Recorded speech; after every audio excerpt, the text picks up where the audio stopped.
participants of said events at ECETI Ranch. We'll see, but I'll be gentle. I don't want to scare him away. I see someone. Hello? There he is. Hello. James Gilliland. Yeah, I couldn't get on. Google's the Antichrist. I hear you. Thank you so much for making it on. I was just kind of tap dancing here and killing time and hoping that you would show up, and you did. So you just showed up and saved me about the time I ran out of stuff to talk about. How are you tonight, sir? Good. Just came in from a skywatch. There's a lot happening out there. Really? What'd you see? What's the activity going on right now? Something lit up on the mountain, and it turned into 3 or 4 balls of light, and then it got really big, like flashed back at us, really pretty big, but pretty amazing. Wow. Got it on film. Awesome. Do you always tape or video those sessions? Oh yeah. We have all kinds of activity here. We have boxes and boxes of footage. I'm trying to figure out where my. That's okay. Go ahead. I'll talk, and I'll give you a little bit of an introduction here. Okay. While you get situated. I'm so glad to have James Gilliland here. I'm honored to have him on the show. He is the force behind ECETI Ranch. He's an author. He has a website, ECETI.org. He's also working on a documentary called The Uncontrolled Narrative, and we're going to get deeply into that. In this episode, we're also going to talk about censorship of the feminine and what that might mean to James. I'm really interested in that myself, and we'll dip into that. And also, we're going to talk about the spiritual nature of contact with extraterrestrials. And normally the show runs for 30 minutes, but we just had James joining us at 20 after. So if you're a viewer, be prepared that we're going to run the 30 minutes with James. And I'm keeping an eye on the clock. And so we'll run 30 minutes with James so that he gets a fair shake and we get to have a conversation. You can just consider all of the first 20 minutes of me blabbering as just something you have to endure till we get to something that you actually want to hear instead of me. James, welcome to the show. Thank you so much. How's the weather up there in Trout Lake, Washington? How is it up there? It's actually nice. It's pretty warm. It's been raining up here quite a bit, but we just got some clear sky, and it's warmer than usual, so it's pretty nice, actually. We're already seeing, I guess one of the guests out there said she's already seen like 15 ships fly over, and we just had a landing on the mountain, so we got that on film too.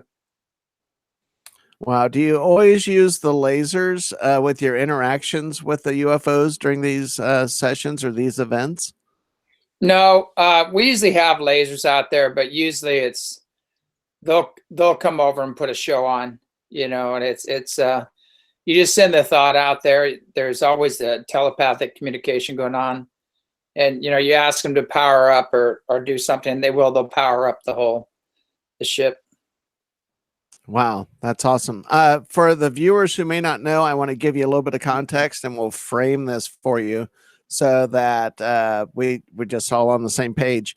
ECETI Ranch is near Trout Lake, Washington, and very close by is Mount Adams, which is renowned for UFO activity, UFO sightings, and a variety of phenomena. And Mount Adams is a stratovolcano, and it is not considered dead or dormant. There is potential for activity in Mount Adams. It's a large volcano, and it's adjacent to the Gifford Pinchot. Is Pinchot the correct pronunciation? Yeah. The national forest. Yeah. The Gifford. We call it Pinchot. Gifford Pinchot. We didn't really say. I wondered. Yeah. I wondered. So yeah, the Gifford Pinchot National Forest is adjacent. That's where Mount Adams is at, and that's adjacent to the ECETI Ranch. And as we talk, I'll have James maybe explain a little bit to someone who has not heard of ECETI Ranch what's going on there. but then we'll jump right back into some of the CT contact and these other topics. Could you explain it to the most basic layman, someone brand new to hearing about ECETI Ranch, what it's about and what its intended purpose is? Well, basically the ranch here, it's like a stargate or a vortex, and there's a lot of energy here. Things happen here on almost every level. It's a place where the veils between worlds are very thin, and there's actually a base within the mountain. There's a whole civilization underneath the mountain, and they come out and play quite a bit. So there's a lot going on here. You know, and we've been documenting it for 30 years now. We've been documenting the ships, and we filmed every colored ship you can think of, every size, every shape. You know, we've got giant pyramids, we've got giant cylinder ships, pink ones, green ones, blue ones, every color you can think of. So, you know, over the years, there's just so much activity here. Tens of thousands of people have come up and had their own sightings as well. But what's odd is that we're probably one of the most censored groups on the planet, just because we've gone far beyond proving that UFOs exist. We actually know who's on the ships and why they're here, and how they live and what their cultures are like and things like that. So we've gone so far outside the box that I guess it's kind of embarrassing for people that they want to keep it, you know, 50 years ago or 70 years ago. And keep it within the military and keep it far off in the distance and nuts and bolts. And you know, when you bring all the information we have out, I guess it kind of usurps their program. You know, it's what's sad though, we share everything. So, I mean, they could get on the program here and learn and bring out the same information if they wanted to, and make their own contact as well. Right.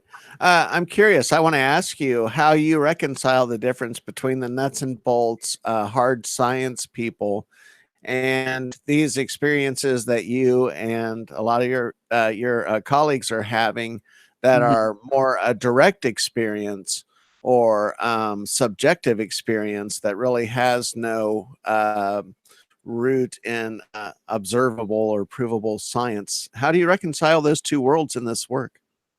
Well, there's real science, and then there's scientism. And scientism is the nuts and bolts. And the real science knows that there's at least 11 dimensions out there that they're aware of, that they can measure and are aware of. So, you know, you really think of all the life on this dimension and just this third dimension, and was it 200 billion suns in the Milky Way galaxy? And God knows, I think there's 5 billion galaxies out there. Just the sheer numbers is crazy to think. And that's just the third dimension. What about the fourth, fifth, sixth, and seventh on up to the 11th? So, you know, it's amazing that I think it's a form of insanity to think that we're the only life, you know, in this vast multidimensional universe in which we live, or multiverse.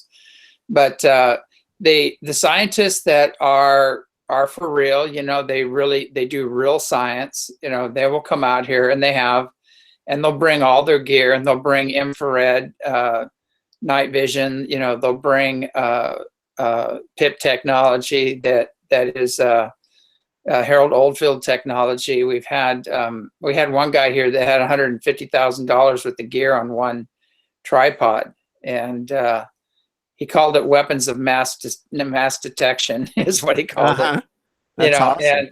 and he had military thermal night vision on it. He had several other cameras. He had like some very strong telescopic gear on it. He had everything on this gear, and he proved beyond a shadow of doubt that these what's on the mountain is not hikers. It's not anything known, because it's moving all over the mountain, and there's no heat signature that comes with the light, and there's no bodies attached to the light, and nobody could move that fast, you know, across the mountain and ascend, you know, the mountain. And there's no roads up there. There's no vehicles, no roads, and most of it's wilderness area. So it doesn't make any sense for people to think it's a car or you know, even a snowmobile. If anybody is driving a vehicle up there and they get caught, it's about a $7,000 fine because it Right. is wilderness area, and I don't even know how they get their vehicles up there because there's no roads where we're seeing these objects. Yeah, some things, I mean, it's one thing to speculate about that, but in practical reality, if you've actually been up in the mountains, you know that some things just really aren't possible or Mhm. practical in terms of hoaxing. I mean, it would take a tremendous amount of resources to actually make something like that happen. So, do you have any interest at all in providing scientific evidence of UFOs, or are you kind of leaving the science game for others to hash out and you just focus on the direct experiences and the information that you're getting? Well, I've kind of moved beyond that, but we do have people that do that, that do come up and bring all the gear. And we totally support that. And they filmed the sessions, the transpersonal release sessions, the counseling sessions here, and they've documented the energy exchange and everything else that happens. So I'm all for it. I'm all for scientists to come up and bring their gear, and you know, we'll pull up Heavens Above or J Tracker and make sure we're not looking at a satellite or the space station or something of that nature. But you know, these things make right angle turns at several thousand miles an hour and power up and make nice long turns, and they're treetop levels. So Correct.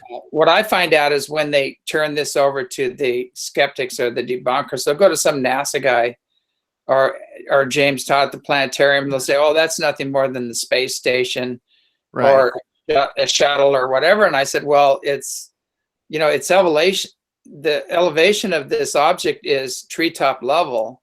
It's a massive light, and that's impossible for it to be the space station because the space station is on the other side of the planet, you know, when we film these things. And we've actually filmed objects following the space station and flying right across its bow, which they can't explain. You know, we call them up, and we've had NASA people here too, but they can't go on record because they'll get fired basically. But we've You need had to triple, drag. what's No, that? go ahead. I didn't Yeah, mean to we've had cut you off. triple PhD Boeing engineers and Lockheed Skunk engineers up here, and air traffic controllers, even Air Force Base commanders, and they've all seen the ships and they know it's for real. Yeah, I was going to say you need to drag Bill Nye out there and have him take a look. Yeah, And, like put him on the yeah, spot. yeah. See what's, I see wouldn't even what, try. no, I I don't know. you know, if an alien were to abduct him and probe him and put him back home in his bed, he would still say, you know, he'd try to explain it away.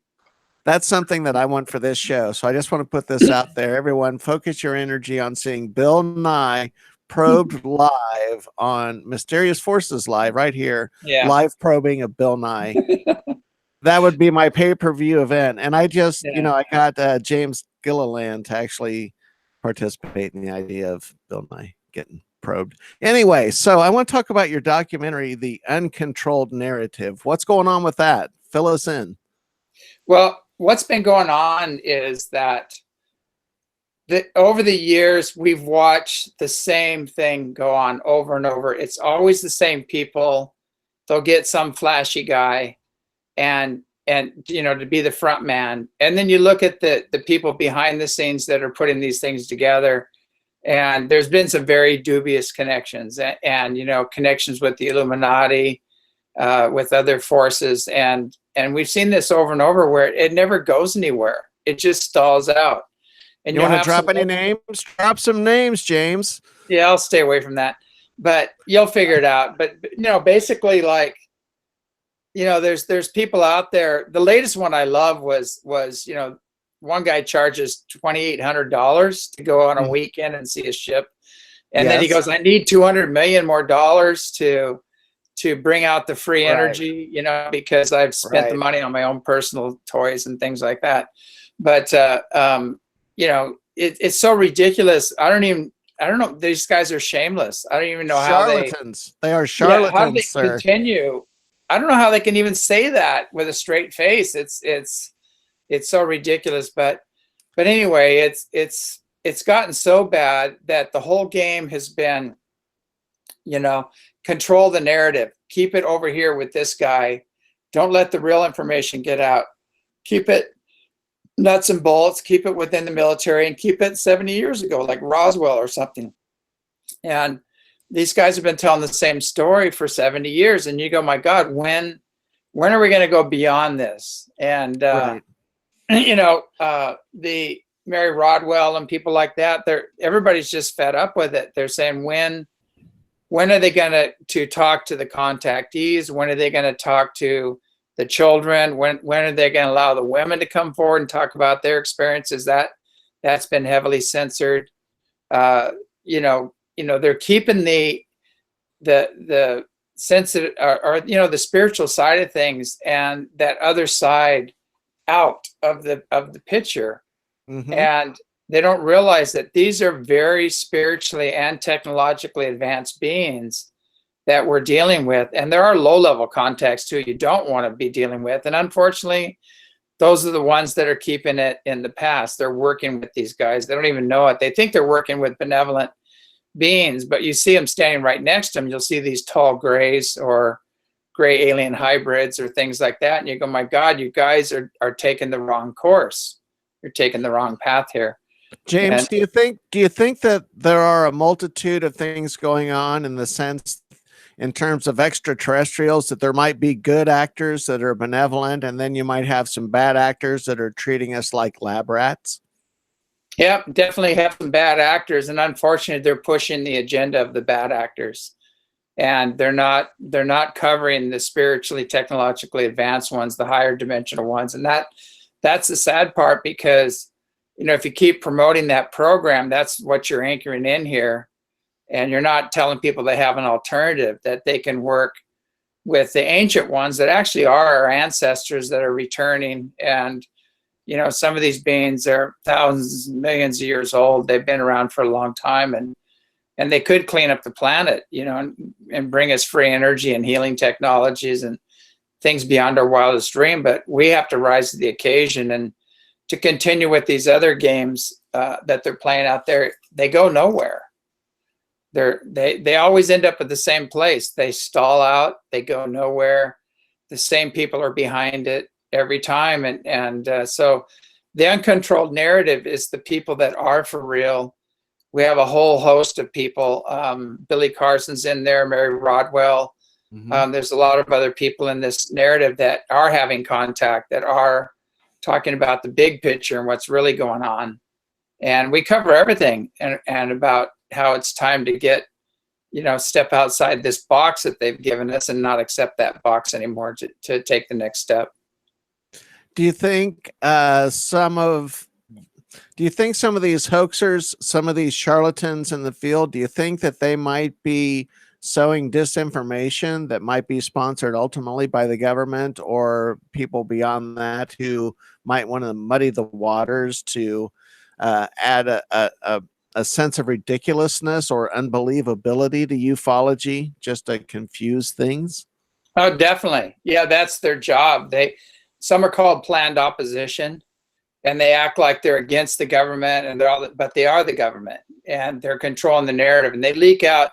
You know, they'll give you 80% truth, and then they'll put their twist on it to keep it going and keep it controlled, you know, in their little program. And you know, there's also shills in there, but there's a lot of misinformation and things. And whenever I say I have a government insider, whenever I hear that, I go, oh my God, they don't even know what's going on.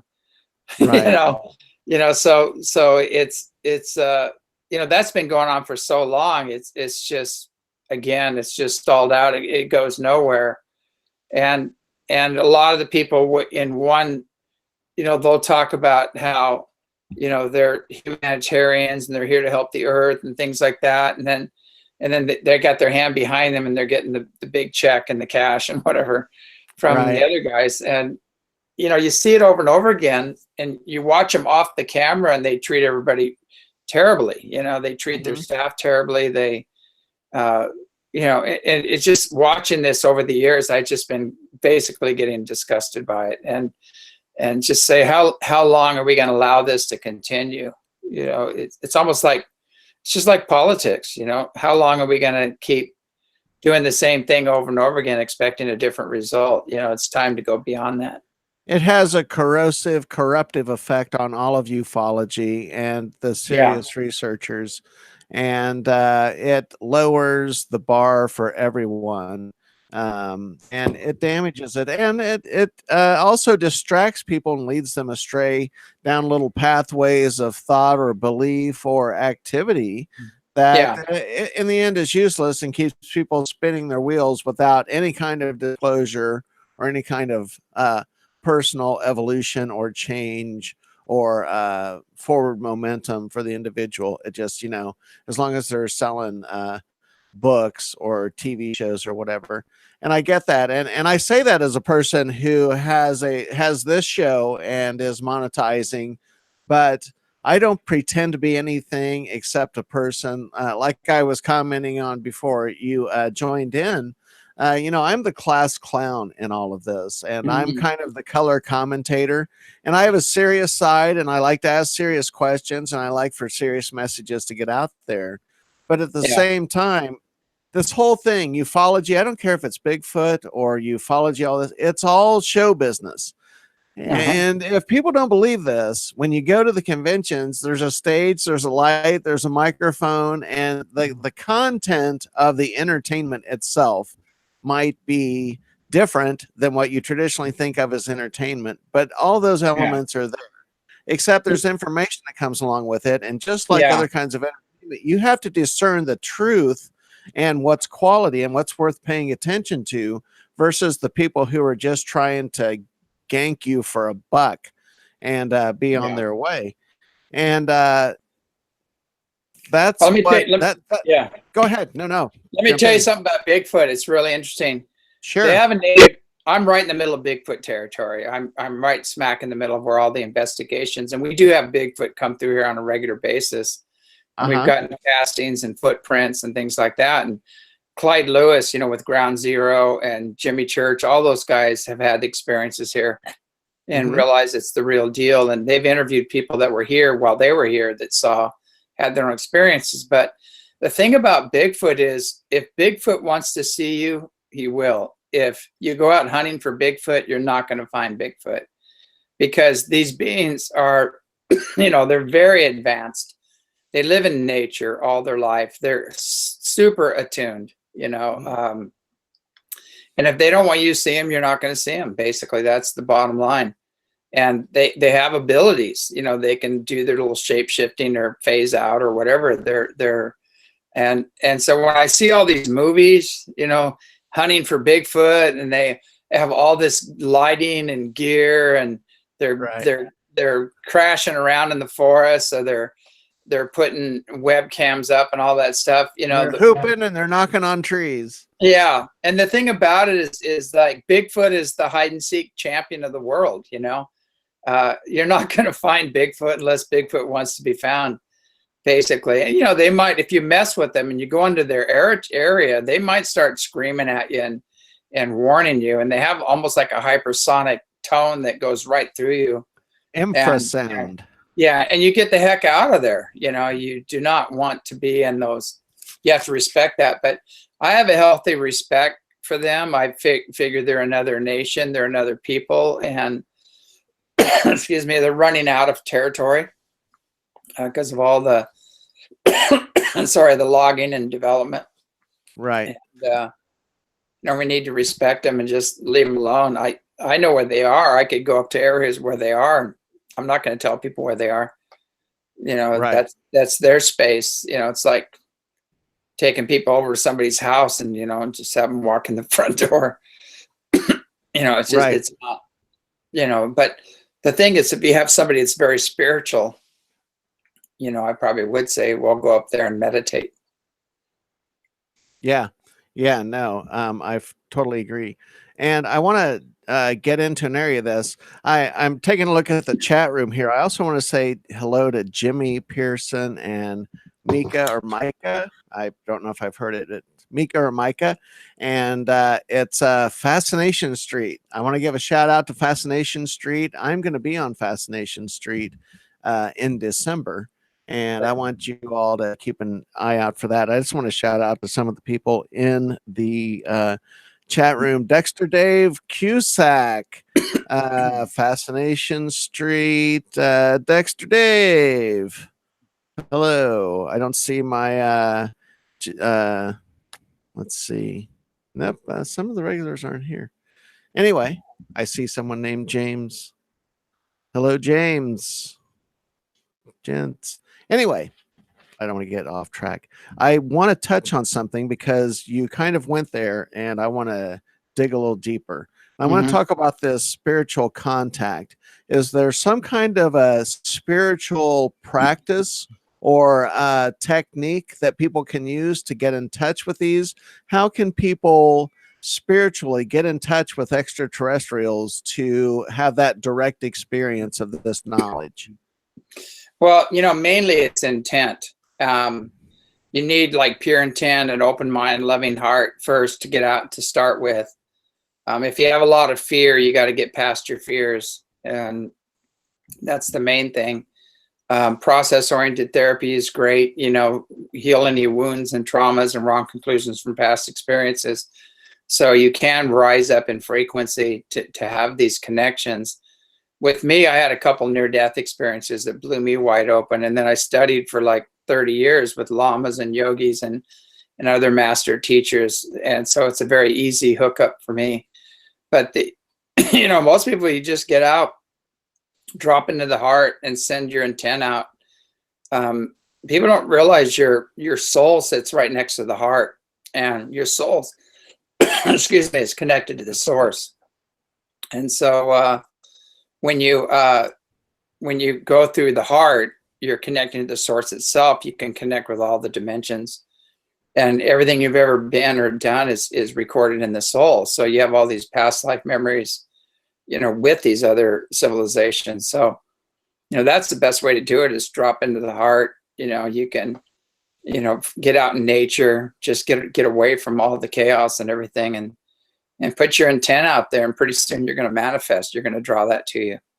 Can people interpret that as kind of a personal connection to the Akashic records? Is that our personal interlink with that information, that broader consciousness? Yeah, everything you've ever done is written in your soul, and when you access that, it's like you have access to all the memories, all the past life memories, everything. Yeah, it's interesting. I want to talk a little bit about this censorship of the feminine. And I found that intriguing. We had exchanged a couple of emails in preparation for the show, but you and I don't really know each other. But I was intrigued by that topic, and I was wondering if you could explain that a little bit. And let's turn that around and take a look at that. Yeah, because there's basically a good old boy club in ufology, and again, that's tied into like the military, the nuts and boltsers, and the abductors. They have to keep abductees. They have to keep everything, in fear. They have to keep it in fear mode and keep it in the past and nuts and bolts and things like that. And what's sad is most of the women are intuitively aware of who these beings are. They're having communications with them. They've gone way beyond the nuts and bolts and things like that. And unfortunately, they don't last long in that group, because they get ridiculed, they get put down. They are told, do not talk about your own personal experience or the spiritual side of things. They want to keep it all fact, nuts and bolts based and things like that. And so a lot of them get pushed out unless they start acting like men, and all they do is talk about nuts and bolts, and they're serious, and they're scientists and things like that. And then, they'll get some words in here and there, but it's kind of sad because, we can measure less than 1% of the world in which we live. And there's another 99% out there, and it's non-physical. And so if you really want to get the big picture, you've got to open up spiritually and open up to that receptive side, which by nature, women are more receptive. That's just by nature. The subjective or feminine side, you might say, is more receptive. The masculine side is the make it happen, do it. And so we have it backwards. The masculine side thinks it knows everything, and it's totally oblivious and not cooked into spirit. And and then look at the blunders that happen on the planet right now because of that imbalance. But the what I'm saying, for years, it's been there's just been quite a few people that have either been censored or just set aside or whatever, you know, and they just don't want to listen or hear the big picture, you know, about what's really going on. And here at ECETI, we always sponsor a lot. We try to get as many feminine people as, you know, in the whole, many women possibly in, you know, on the docket, you know, and I have my own show and I get a lot of feminine energy on that show coming through. And the conferences and everything else, I really try to push towards balance. And actually, I push a little bit more in favor of the women because it's been so imbalanced, you know, to get their story out. And I think it is all about balance right now. We've got to come back into balance. You know, you know, and also too, what I've seen right now, a lot of people get pissed off for saying this, is like a lot of these movements right now, these women movements, have nothing to do with the divine feminine. You know, they have everything to do with a lot of angry, victimized people that haven't healed their past, you know, and have a lot of hatred towards men and things like that. It's sad, you know, but we need to shift back into the divine feminine and bring balance back to the planet. And you know, I'll pay for whatever I did, you know, but I'm not going to pay for everything that happened throughout millenniums on other dimensions and everything else, you know. So we have to release the past and heal that and go forward and focus on love and joy and bliss and the higher frequencies. That's true. I would also add into that, though, in the same way that, and I say this with some authority as someone who was a case manager in an outpatient psychiatric clinic. We are all responsible in some measure for healing ourselves, whether it be past trauma, done to ourselves, something we did to ourselves, whether it's substance abuse, whatever problems may be plaguing us. Once we become self-aware and have some kind of self-awareness about the problem in ourselves, we do all have some personal responsibility for our healing. That being said, I think that the time for men and people who have experienced male privilege, patriarchy in our society, I think that this is a time of atonement for them, to where they need to maybe find the divine feminine within themselves, and through that can find some way to respect women in our society and day-to-day life, and see them as equals and people worthy of respect, and not people to victimize or exploit. So I think there's a responsibility on everyone's part to do it's on both ends and take personal responsibility all the way around. And that's the key word. I agree with you. And I would say this, it's just, that's kind of a hot button issue. And I just want to throw in that I myself am not into people who tend to buy into a victimized mentality. Although there are certainly victims of all kinds of abuse in the world, and their pain and their suffering is legitimate.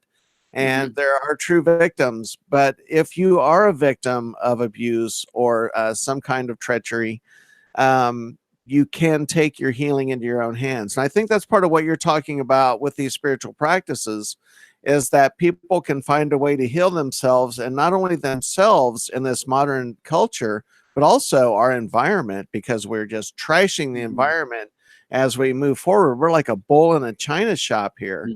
And we're moving along unchecked. Do you think that extraterrestrials want to assist us with that and help put our own worst instincts or motivations and help keep that in check? Yeah, exactly. Basically, you know, there are victims and there are predators, and there's a circle that you get on, and it's this triangle, and it's a spinning circle, and it's a victim, predator, savior triangle, and everybody keeps changing places until they start figuring it out, and they go, well, wait a second, you know, the saviors will start saving the victims, and when the victims don't get what they need out of the savior, then they go after him, and then they become the predator, and then this vicious circle just keeps going, and it goes on and on and on. And this is all about healing, stepping out of that wheel and taking personal responsibility, healing, releasing the past, and go to the next level. Because if you're filled with hate and anger and fear, you're going to keep creating that same reality and drawing to you people and events that will match that consciousness. And that's just the way the universe works. So I'm looking at it from a pure healing. I don't want to say there's not predators, definitely predators out there. But you know, we have to like pull back and say, hey, wait a second, you know, where does saving come in, and where does personal responsibility come in? And when are people going to stand on their own versus continue to project and blame and keep that wheel going? And so I look at it more as a healing focus on, okay, yeah, these things happen. Let's heal them. You know, let's heal this, move on, gain the wisdom from the experience so it doesn't happen again. You know, learn that there are predators out there. How do you recognize a predator? Learn to set boundaries, you know, and teach things of that nature so we can get off this wheel. And it's hard to explain to people about that, about how this works. And they'll go, well, people come after me and they go, well, you're a white privileged male, something fascist, you know, and I go, whoa, wait a second, you know, there's nothing fascist about me. And I totally support the divine feminine and women and privilege. I work my ass off, you know, to build ECETI and everything else. And, you know, putting in, you know, 20 hours a day sometimes. And so basically all these projections and everything else, I said, well, you know, get off your butt. You can do the same thing. Right. You know, if you spend all your energy projecting and blaming and being a victim, you're not going to go anywhere.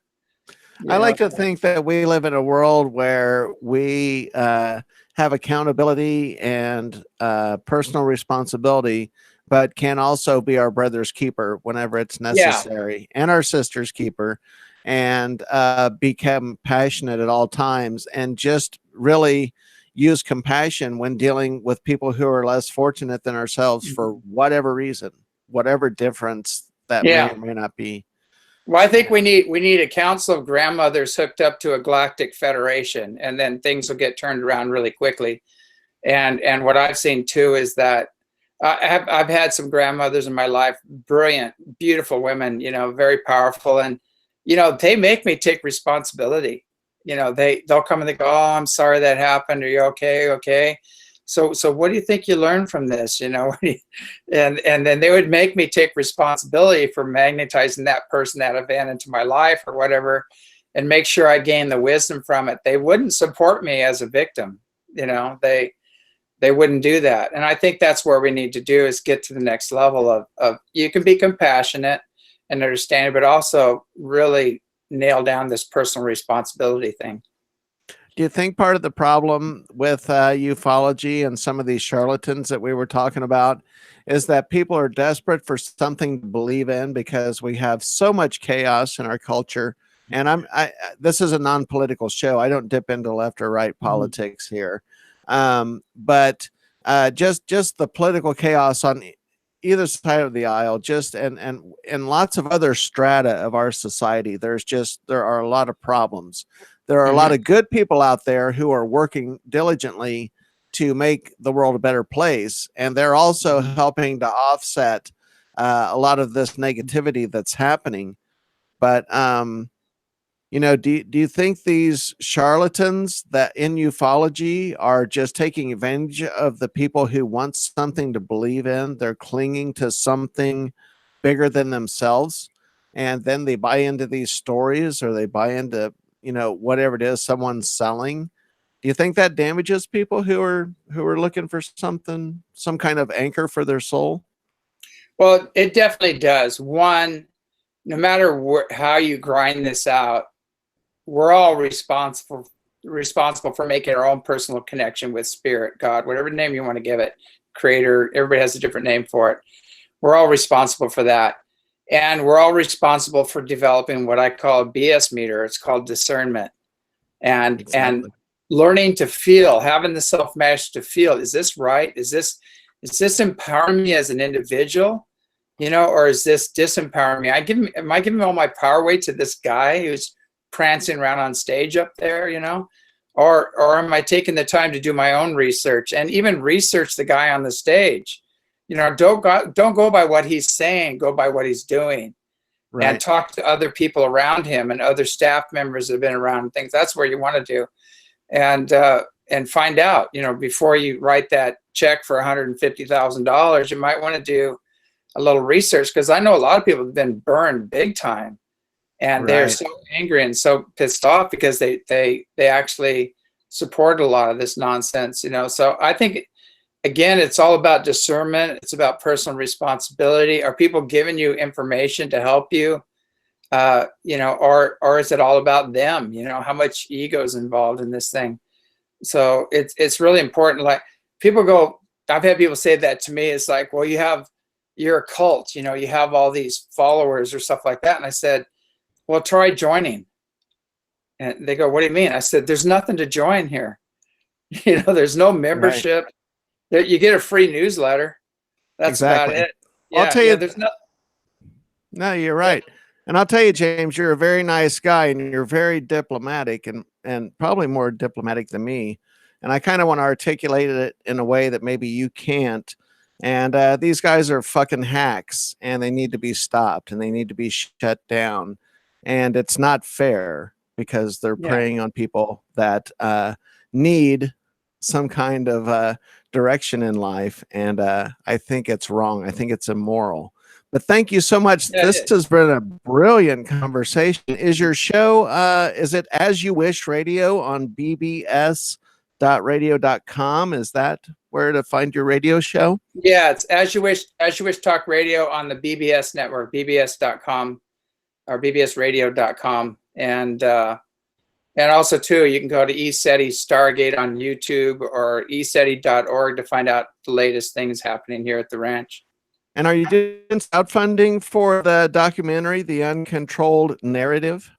Yeah, we're getting that done. We did it way ahead of schedule, because we paid out for a lot of things, and so we're getting that funded. And then we have the new one called the Contact Has Begun Too, and that's the new one we're looking for some help with to you know, just to pay for all this, you know, special effects and all the whatever. There's production stuff.